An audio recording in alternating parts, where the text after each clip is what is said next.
Merci les musiciens, bonjour. Bon dimanche, que le Seigneur vous bénisse. Eh bien, nous allons faire une lecture dans Jean chapitre 14, verset 21. Celui qui a mes commandements et qui les garde,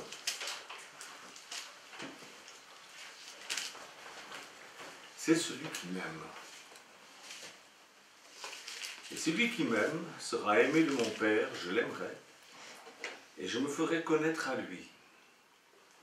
Jude, non pas l'Iscariote, lui dit, Seigneur, d'où vient que tu te feras connaître à nous et non au monde?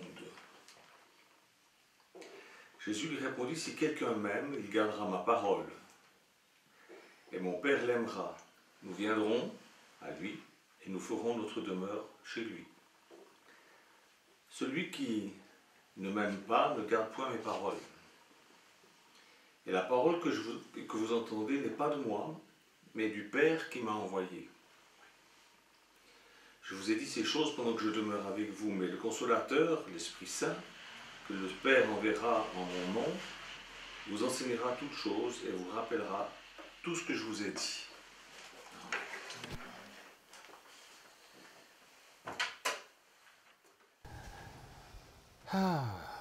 Que Dieu bénisse sa parole ce matin, qu'on puisse la saisir et aller de l'avant avec, ne pas rester au point où nous en sommes aujourd'hui.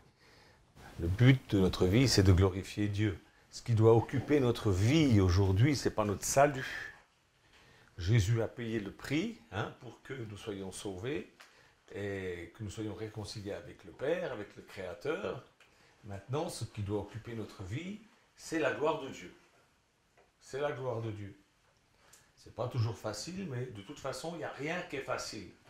Il n'y a rien qui est facile. Alors autant travailler à ce qui a le plus d'importance et le plus de valeur. Qu'est-ce que vous en pensez? Je me dis toujours que tant qu'à souffrir, autant souffrir et que cela serve à la gloire de Dieu, plutôt que de souffrir parce qu'on fait des bêtises. Et c'est comme ça que nous devons vivre nos journées, mes frères et sœurs. En posant chaque jour une pierre, chaque jour l'une après l'autre, et encore une autre, tout ça pour la gloire de Dieu, en pensant, gardant toujours à l'idée, à la pensée dans le cœur que c'est pour la gloire de Dieu que nous faisons ces choses-là, que nous posons des pierres, nous posons des actes, et au bout d'un moment, on va s'apercevoir que l'édifice qu'on est en train de construire prend forme. Se plaindre et puis gémir, se trouver des excuses, ça ne construit rien. Ça ne construit rien. Ce qu'il faut, c'est agir, mais pour la gloire de Dieu. Toujours pour la gloire de Dieu. Depuis toutes ces années, on a appris, on a vu, on a compris ce que c'était que la malice du péché. Je vous en parlais encore dernièrement, la malice du péché qui se saisit de la bonne loi de Dieu pour nous faire transgresser la loi de Dieu et donc tomber dans la mort. On a compris la malice du péché qui profite donc de cette bonne loi de Dieu pour nous éloigner de Dieu. C'est vraiment vicieux. Nous avons aussi compris que nous avons tous à nous tenir dans l'humilité et à manifester la vraie force de la vie, c'est-à-dire de nous vaincre nous-mêmes. De nous vaincre nous-mêmes.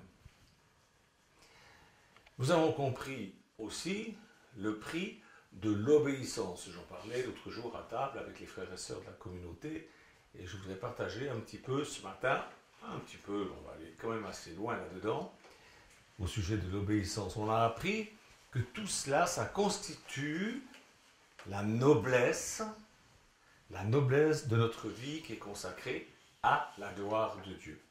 Parce que dans son amour, Dieu nous a beaucoup donné, il nous a donné sa vie sur la croix. Il nous a donné la Bible, les apôtres ont écrit les choses principales qu'il fallait qu'on sache. Et puis d'autres livres inspirés aussi, comme le livre de Mormon. Si vous n'avez toujours pas le livre de Mormon, procurez-vous le livre de Mormon.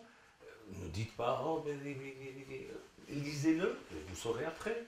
Ne lisez pas sur Internet tous les gens qui parlent contre. C'est incroyable cette tendance que l'être humain a toujours d'aller chercher le négatif plutôt que d'aller voir à la source. Bon, enfin, voilà. Il nous a aussi donné certains messages de frère Branham, il nous a donné un livre extraordinaire que je vous recommande aussi qui s'appelle L'imitation de Jésus-Christ, de Gerson. On nous a donné l'évangile de Thomas, il nous a donné le livre d'Enoch, et puis beaucoup d'écrits de l'Église primitive qu'on peut trouver. Vous pouvez trouver tout ça dans la collection La Pléiade.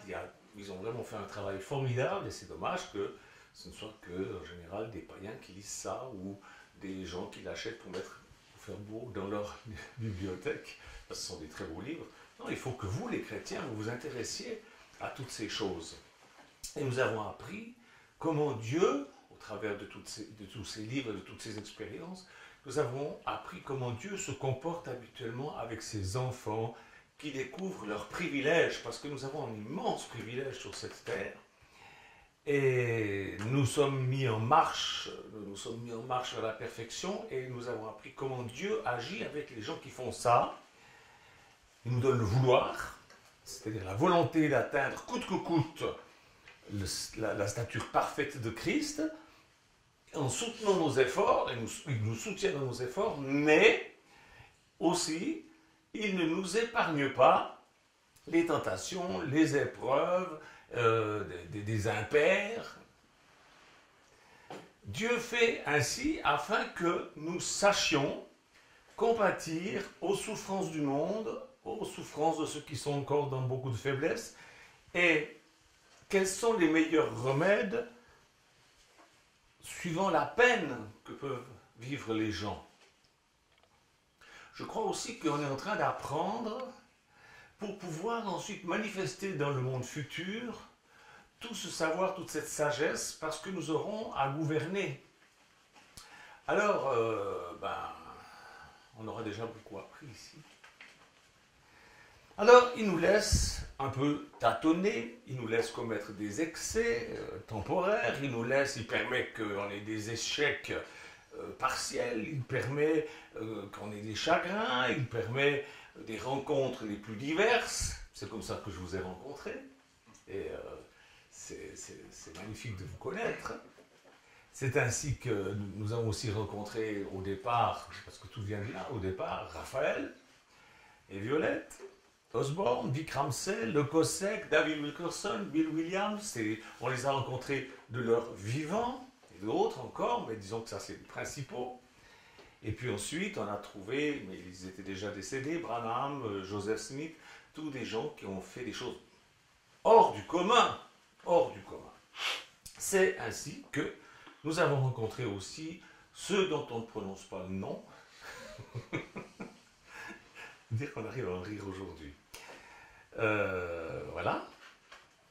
Ceux qui nous ont fait tellement de peine. Mais enfin, on a découvert aussi que leur repentir était inconsistant, inconstant, et que leur mépris pour la vision que Dieu m'avait donnée, sans laquelle ils ne connaîtraient même pas Jésus, eh bien, ils ont eu un mépris pour cette vision. C'est pourquoi j'ai mis la photo que j'ai mise sur Révélation Bible. C'est une photo qui a été prise dans les années, enfin pas dans les années, en 1980, alors que j'étais avec Michou en train de prier dans la rue aux Puces. Alors, on priait comme ça dans la rue, et les gens se réunissaient, on prêchait, et on a écrit une brochure qui s'appelle « Un homme, une vision ». Il nous en reste 3 ou 4 maintenant, voilà, dans un carton. Et on a écrit ça dans le bureau de T.L. Osborne. C'est une vision que nous avons reçue, Michou et moi, dans le bureau de T.L. Osborne. Et tout ça, ça nous a porté, toutes ces difficultés nous ont porté à rompre avec ce qui est improductif, pour nous consacrer à la gloire de Dieu, à faire des choses qui demeureront. C'est important, cela nous donne des forces contre les désordres que les gens essaient de créer dans notre esprit ou dans notre corps, et toutes les outrances de notre époque, toutes les choses que l'on peut voir autour de nous. Ça nous aide beaucoup, toutes ces choses. Pas seulement d'être soutenus par Dieu, mais que Dieu permette aussi que nous ayons des épreuves, mais aussi des rencontres merveilleuses avec des gens, avec des livres. Et puis, cela nous a ouvert les yeux sur les vertus de l'obéissance. Oui, mes frères, l'obéissance, je crois que c'est l'expression la plus sûre du don de notre vie. L'obéissance est la forme la plus authentique de l'amour que Dieu veut, attend de nous, réclame. C'est l'obéissance. qui est la forme la plus authentique. Jésus le dit.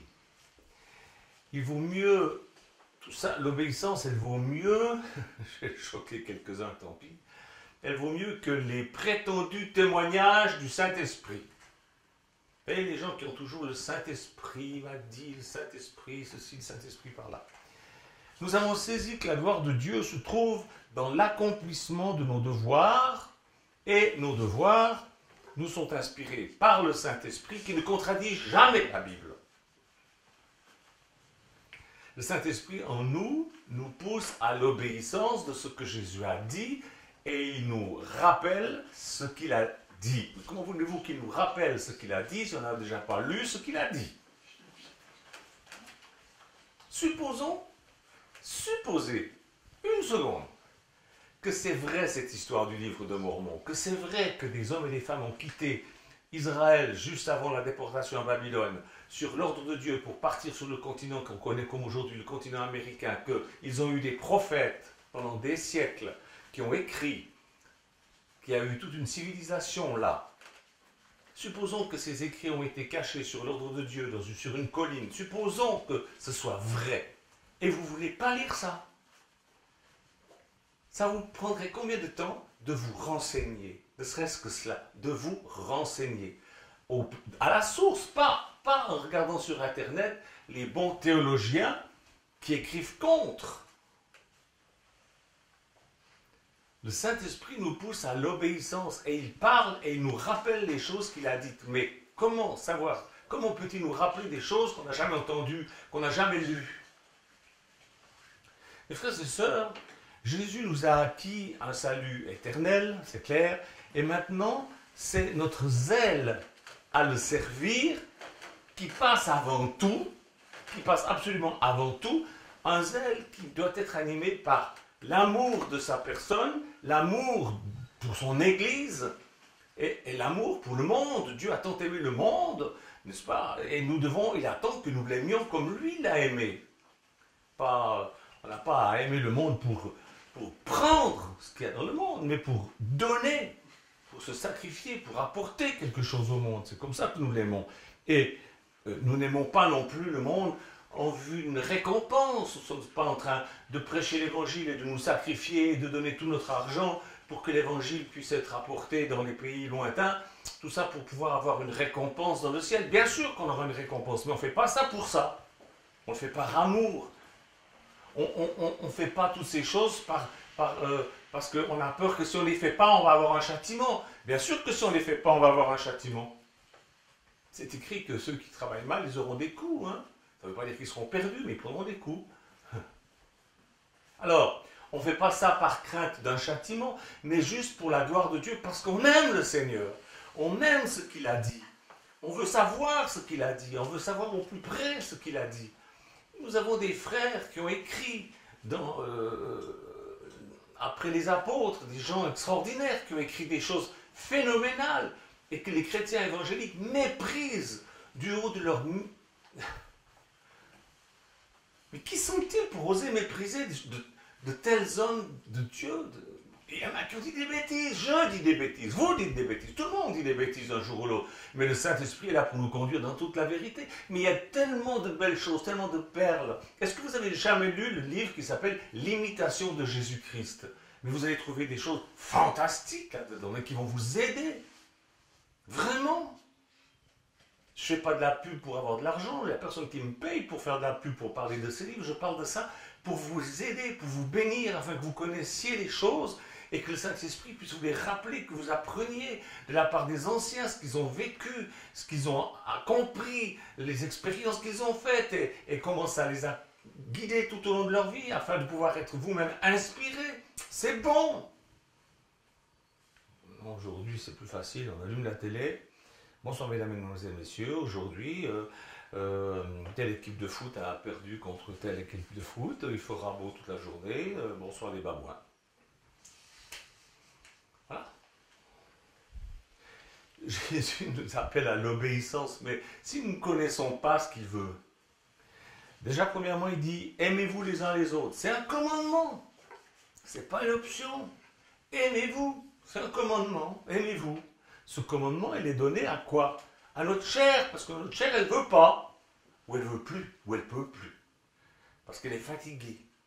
Moi, ça m'est arrivé d'arriver, de dire, celui-là, je ne peux plus le voir, celui-là, je ne peux plus le voir. Ça vous est jamais arrivé?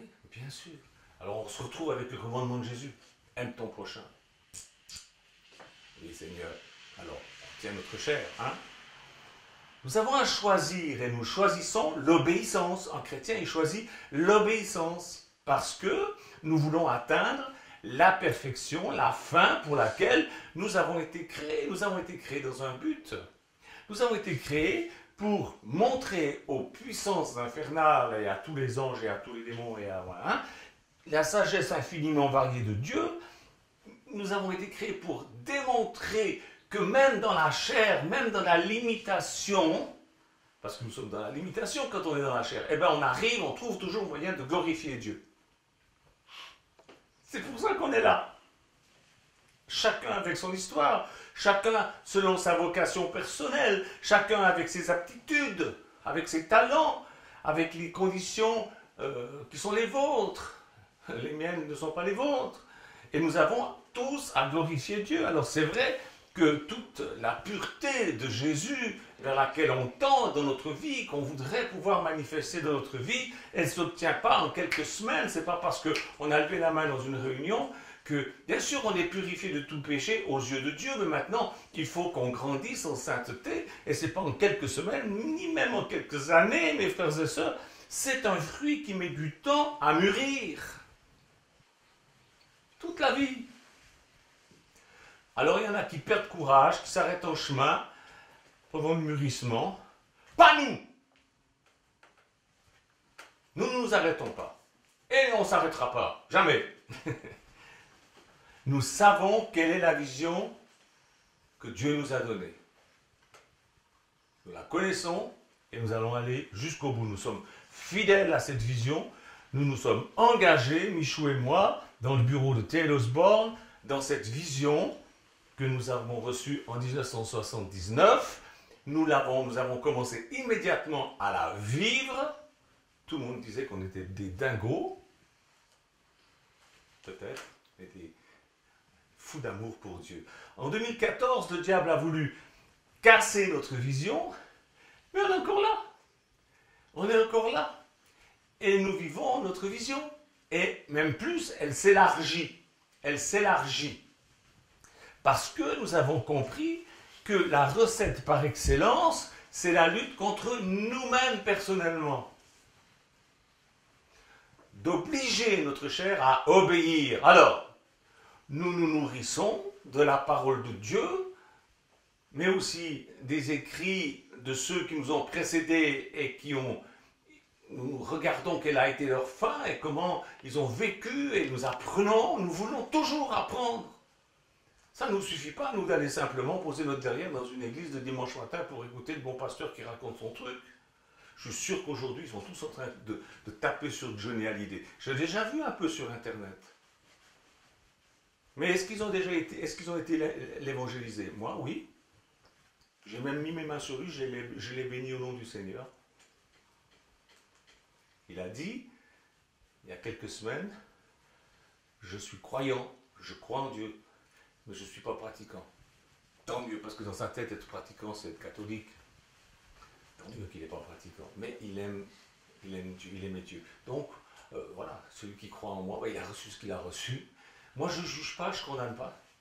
Et puis, je sais qu'il entendra l'évangile prêché selon 1 Pierre 4, 6, dans le séjour des morts, et que s'il l'accepte, eh bien, il pourra sortir de là, et nous nous ferons baptiser à sa place d'ici quelques temps. Pendant que les autres critiquent en disant « Ouais, Johnny Hallyday, gna gna gna, gna gna. » Alors on se nourrit de la parole de Dieu pour passer du chaos où on a cherché à nous mettre, qui momentanément a désordonné nos vies, mais nous allons passer, et nous avons déjà passé à la lumière, parce que la lumière pour nous, comme pour tout disciple de Jésus, c'est « Si vous m'aimez, vous faites ce que je vous commande ». Je ne sais pas si Jésus l'a dit sur ce ton-là, mais c'est très possible. Parce que nous, on l'imagine, si vous m'aimez. Non, je ne crois pas ça. Hein. Si quelqu'un m'aime, je l'aimerai aussi et je me manifesterai à lui. C'est ce qu'on a lu tout à l'heure. Rien à voir avec des belles paroles. Seigneur, je t'aime, alléluia, gloire à Dieu, merci Seigneur. Hein? Rien à voir aussi avec des effusions sentimentalistes. Rien à voir. C'est l'obéissance, uniquement l'obéissance à ses commandements. C'est ce qu'on trouve dans Jean 14, 21 que je viens de vous lire. Celui qui a mes commandements, est-ce que vous les avez? La Bible. Déjà, premièrement, la Bible. Mais on voit... enfin bon. Alors, nous gardons, si vous avez mes commandements, si vous gardez mes commandements, si vous m'aimez, alors vous montrez par là que vous m'aimez, je vous aimerai aussi et je me manifesterai à vous. Nous avons reçu son commandement. C'est de commencer à rentrer dans le rétablissement de toutes choses. Au cours de la période du rétablissement de toutes choses, c'est au cours de cette période-là que Jésus revient. Acte, je ne sais plus, 9, 11, je crois, ou je ne sais plus. Et nous gardons ce commandement d'aller par tout le monde pour prêcher la bonne nouvelle, de vivre en communauté. Quiconque ne vend pas tout ce qu'il possède et ne peut pas être mon disciple. Et nous gardons toutes ces choses-là. Et nous vivons ces choses-là. Et nous aimons vivre. Vous aimez? Moi, j'aime vivre ça. Je ne veux rien vivre d'autre. Je comprends qu'il y a des gens qui désertent les églises parce que c'est un endroit triste. Avec Jésus, on ne lâchera jamais parce que c'est une histoire d'amour. C'est une histoire d'amour entre lui et nous. Et entre nous. Alors vous qui m'écoutez sur Révélation Bible ou qui regardez la vidéo, là, glorifiez Dieu en lui obéissant. Déjà, premièrement, dans ce qu'il a écrit, puis ensuite, vous savez très bien ce qu'il vous demande. Non? Bien sûr que vous savez ce qu'il vous demande. Vous avez votre propre histoire. Alors, soumettez-vous aux paroles écrites et aux inspirations du Saint-Esprit, mais d'abord aux paroles écrites, parce que si vous ne commencez pas à vous soumettre aux paroles écrites, vous n'allez pas me raconter que le Saint-Esprit vient vous parler. Non, non, le Saint-Esprit est là pour nous rappeler les choses que Jésus a dites. Donc vous devez les connaître. Ces prétendus témoignages du Saint-Esprit, ça me fait peur en général. Qu'est-ce qu'il peut y avoir comme bêtises de dites à ce sujet, au nom du Saint-Esprit? C'est à Jésus et aux apôtres que nous devons, à leurs paroles et aux prophètes de la Bible que nous avons à nous soumettre premièrement. Les autres prophètes, la Bible nous dit, jugez ce qu'ils disent. Ça veut dire, prenez ce qu'il y a de bon, laissez ce qu'il y a de mauvais. C'est clair. Alors, quand on se soumet, quand on obéit, alors l'amour de Dieu se manifeste à nous. C'est ce que Jésus dit. Une telle soumission est exigeante. Elle exige une lutte continuelle contre nos tendances naturelles, notre chair. Elle ne veut pas obéir, elle ne le peut même pas. C'est pourquoi Jésus nous et vous exhorte en disant, si quelqu'un veut venir à ma suite, devenir vraiment mon disciple, c'est ça que ça veut dire, mériter le nom de disciple. C'est ça que ça veut dire, si quelqu'un veut mériter le nom de disciple, si quelqu'un veut être mon disciple, si quelqu'un veut venir à ma suite, si quelqu'un veut me suivre, eh bien qu'il renonce à lui-même, qu'il prenne sa croix sur lui. J'ai vu dans la nouvelle version, ils ont marqué entre parenthèses, chaque jour, et qu'il se mette à me suivre. Luc 9, 23. Voilà mes frères et sœurs, voilà le message. C'est cela la loi fondamentale de l'ascèse chrétienne. J'aime pas ce mot, ça fait catholique, mais n'empêche. Vous savez ce que ça veut dire, ascèse? Ça veut dire exercice. Alors si leurs exercices sont un petit peu bizarres, c'est pas de ma faute. Mais il y a quand même des exercices. Il faut exercer notre foi. Exercer les dons qu'on a reçus, les talents et toutes ces choses. Nous avons à exercer notre foi par l'obéissance, par la soumission aux paroles de Jésus et des apôtres. Et non pas au prétendu témoignage du Saint-Esprit. Ça vient après, quand on commence à être spirituel. Et on ne peut être spirituel que si on est obéissant. Et si on n'obéit pas déjà premièrement à ce qui a été écrit, il faut arrêter d'être prétentieux. Et de prétendre que le Saint-Esprit nous parle et nous conduit avec des petites lumières, des orbes, du chenille comme ça. Quand le Saint-Esprit parle, il ne contredit jamais les Écritures. Jamais. Jamais. Donc, l'exercice numéro 1, c'est l'apprentissage sérieux des Saintes Écritures. Sérieux, une étude sérieuse.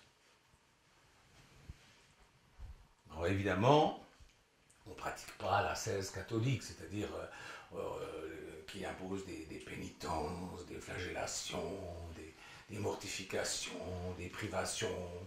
Je me rappelle, avec un ami, on avait été suivre un séminaire catholique pour voir un petit peu, c'était chez des jésuites. Alors il nous avait dit, bon, ce soir, vous allez vous mortifier. Bon, on est au XXIe siècle, on ne se mortifie plus en se flagellant maintenant, mais simplement vous vous mettrez à genoux, vous enlèverez le coussin de votre prie-dieu. C'est bien ramolli quand même, hein. Enfin bon, voilà quoi. En tout cas, nous, c'est pas ça. Nous en restons à ce que préconisent les Saintes Écritures, c'est-à-dire le renoncement à soi. Et je vous garantis, le renoncement à soi, c'est 24 sur 24, 7 heures sur 7, 7 jours sur 7. Et c'est donc plus long que de faire une prière à genoux sur un morceau de bois, et même que de se flageller.